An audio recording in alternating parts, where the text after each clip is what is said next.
Hey you, yes you, welcome back to my channel. So for today's video, we are doing the second to the last or the last part of a Valentine's Day with one. So for today's episode, I'm going to do some tips. So we have 6 questions right here and I will add more of my questions. More of my questions. They were supposedly the second part, pero guys, dahil sa nervyosang tao na to, ilalas ko na po to. Let's get started. First is how to find your partner. Make a standard list. Pray for it. Have a for your standard list. Is it in the checklist? Yes or no? And to find the one for you, pray for it bago. If someone really go for you, pray for it bago sasabihin mo na. Pwede mo ako ligaw. Ganun. Okay, the question 2 is tips you wish you were new in your high school. First of all, not being palata to my crushes dahil gabi, buong batch nalalaman ka agad. Yeah, high school history of me. Kaya wag po kayo palata sa mga crushes nyo. Lesson learned na yan po. Second is buying fast fashion kasi it's a really sad story. You should check behind fast fashion dahil you will know who are the people working behind those fast fashion brands. It's not a good one. Next is being jealous. Being jealous, like, I want to be like one of the popular kids. Come on. I'm that shy person. I'm that hilomon person, bro. I want to be one of the popular. So, I was like, what was me in high school? That's not me. Siguro if hindi ako nafo-focus dyan, parang iba siguro. If I was not focused on populars, being one of the popular girls or being one of the girls that magpahala sa crush, maybe mas madami pa siguro akong experience na mas maganda. But anyways, high school was a good, crazy experience for me. Kaya, you said you only live once, so live with it. Pero guys, please, wag kayo para sa crush nyo. And lastly is, I feel like this is like, parang it's meant for me nung teen ako. Like, palagi kasi nanonood ng PBB kasi I feel like there's audition like sa Ayala or sa SM, parang tapos I ask permission if I can. And then suddenly, inauna ako ng takot kaya hindi ako nag-audition, guys. PBB is like one of my bucket lists to be kahit experience lang for me. Yun. Pero, because I was scared at all and I'm really shy, kaya hindi. So if shy, but I'm still shy type of person. Pero, kung I'm super duper ultra mega shy, hindi sana ako nag-film ngayon, diba? I've been leveling up my game because I have to. Pero if there's a chance, siguro, maybe, you never know when. If there's a chance, if BBB is really for me, then I will try to audition. But if it's not really for me, then there are more people who deserve that spot rather than I do. Tips to sleep early is sleep at 9 or 8 p.m. and put your phone an hour before you go to your bedtime. Tips on a bad day. Tips on a bad day is don't go too hard to yourself like what I did last year. I caught myself 3 times. If you want to know what do I mean, you can just message me on my social media. I wanted to do this privately kasi exposing is listening to related to God's songs or gospel songs is really nakakaano sa heart. And then your bad day will go out and guys, read your Bible. Dahil even though you just read 1 or 2 chapters, you will learn something from it. And then you're not focusing kasi the reason why we have bad days kasi it's sometimes maybe sa work or maybe sa social media na parang ito, mas madami siyang like sa akin, you know. Kaya, mo focus on the good side rather than the bad side. Next is tips magajowa. Girl, why are you asking me? I am envious me. Oh my god. So first one is wait for the right timing. Second is pray for it kung gustong-gusto mo na talaga magajowa. Kung gustong-gusto mo na is pray for it then wait for the right timing. Then third is if someone is going to ask you as kung pwede ka paligawan, pray for it like, is this the one for me? If it's the one, go for it. Fourth is, girl, be hard to get. Pakipot mo talaga. We are dalagang Pilipina pa din. And dapat the guy needs to ligaw you every single day. Even though you're in a relationship, dapat liligawan pa din ka sa guy to until the day na magkakasal kayo. Of course, don't forget to make a standard list para checklist siya sa jowa mo. I mean, pagiging jowa. Why do man or woman cheat? Because they don't trust their relationship. They don't have belief for each other. And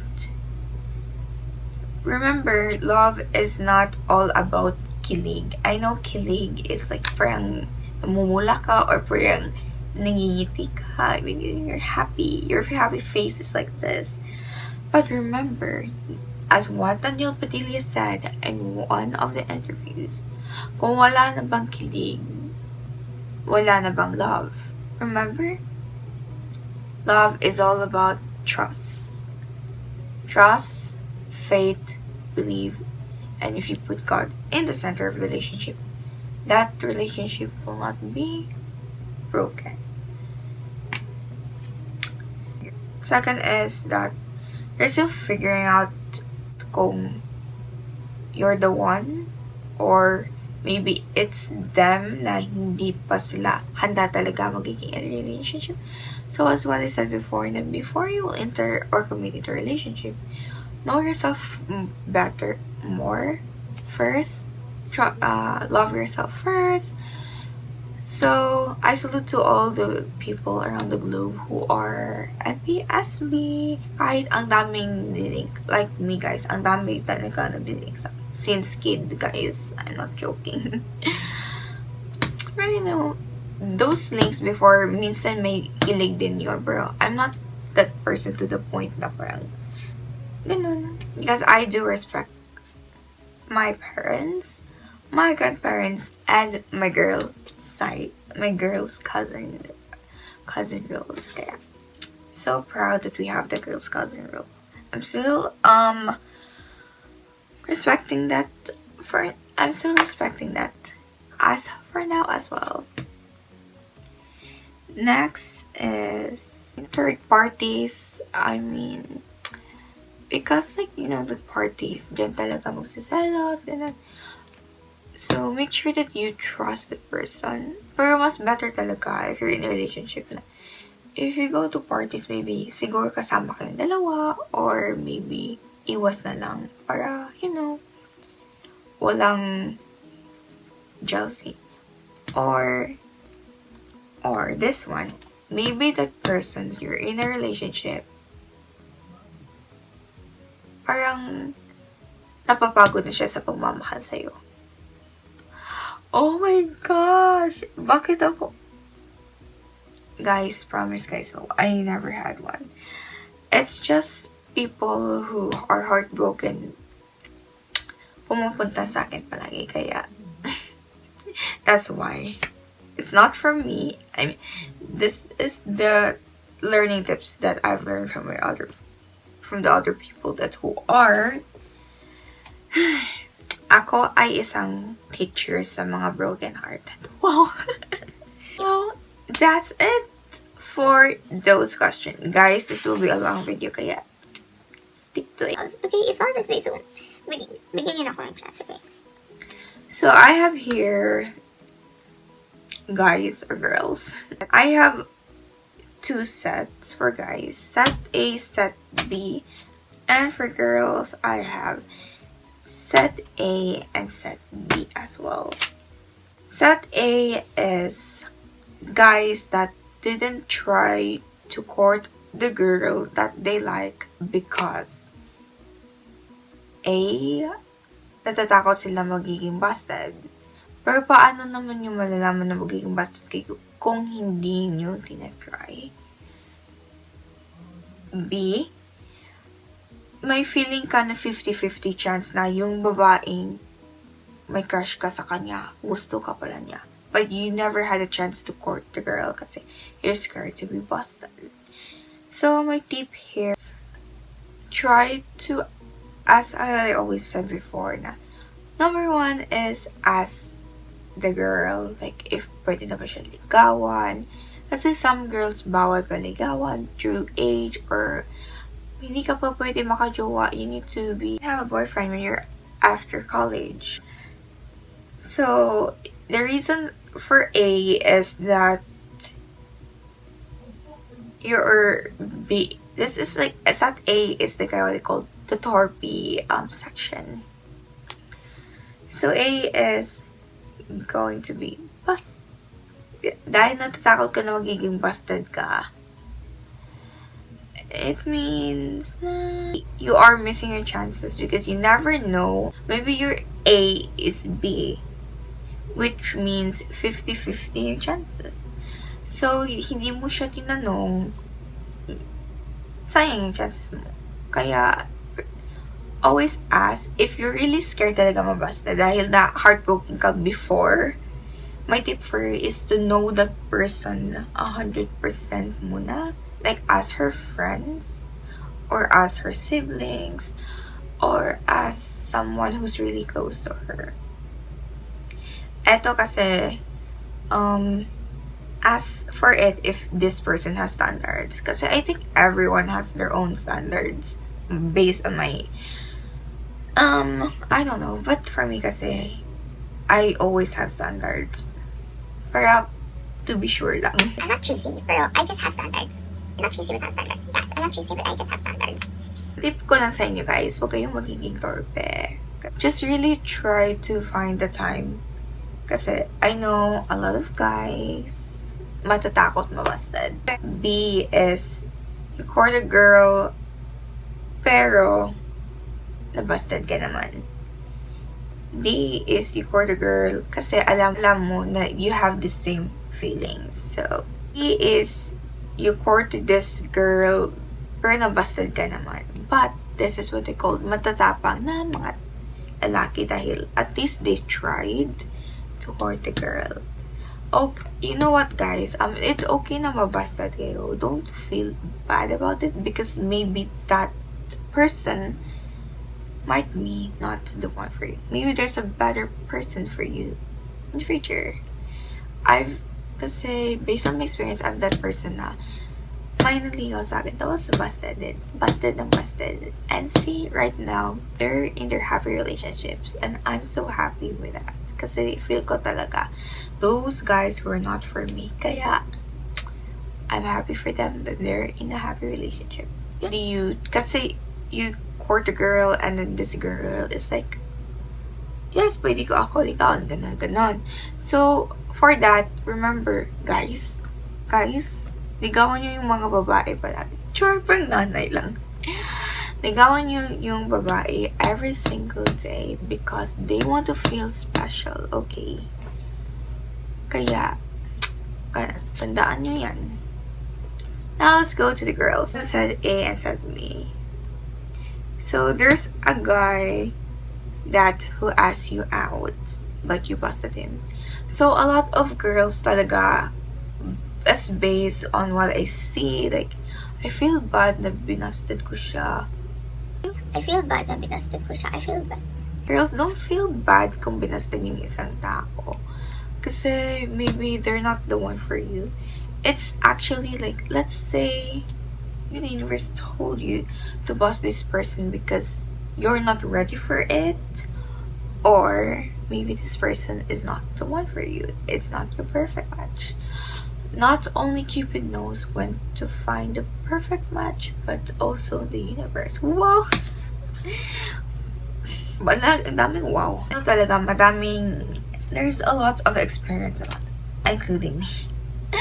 madaming lalaki nag-court sa'yo, pero you're not allowed yet. Remember, rule number 1 is to respect your elders. Kaya, respect. If bawal, bawal. Kasi if you're in a secret relationship, kasi mabubuking talaga yan, guys. Kasi, booking. Because, you know, based on some past of my friends, like, nag-secret relationship sila before, nabubuking sila, guys. So, they said a secret is never a secret. One secret may yan, mabubuking it. So, to be safe, just listen and respect. Set B is, you know, the guy courted you and you said yes. So girls, remember, even though you said yes na pwede na kayo ligawan, remember to be hard to get because we are Dalagang Pilipina and dapat paliligawan nyo yung guys every single day dahil to make sure that the guy is doing their efforts for you. Once a guy is doing their effort, even though nililigawan ka niya for a year, it means that the guy is really serious for you. May iba nga nililigawan sila, tapos nililigawan niya. There are some people who ask to be their date, pero sinasagot na nila like after 2 years, 3 years, 4 years, you know. The guy courted you but you're not sure of your feelings. So girls, if the guy really wanted to court you and you're not sure of the feelings, if the guy really wanted you, they will understand about this. Sasabihin mo lang, give me time. If you're willing to wait, then wait for it. Give me time, because I'm not sure. Back to step 1. No, back to my first video is know yourself first. And remember that a key to a successful relationship is to put God in the center into your relationship. So yeah, here are some tips for a better relationship. First one is you have to imagine your present and your future, so that you make a bucket list for both of you to have. That's step 1. Step 2 is create those bucket lists that you have written in the past. Example, you're in the future now. Create those bucket lists that you are written in the past. Third is believe. Make sure you and your partner have 100% believe with each other. And not only believe, as what I said, believe, trust. Always trust. Because if you don't have trust to each other, your relationship from here will go here. Ayaw nyo yan, di ba? So, dapat tayo from down, going up.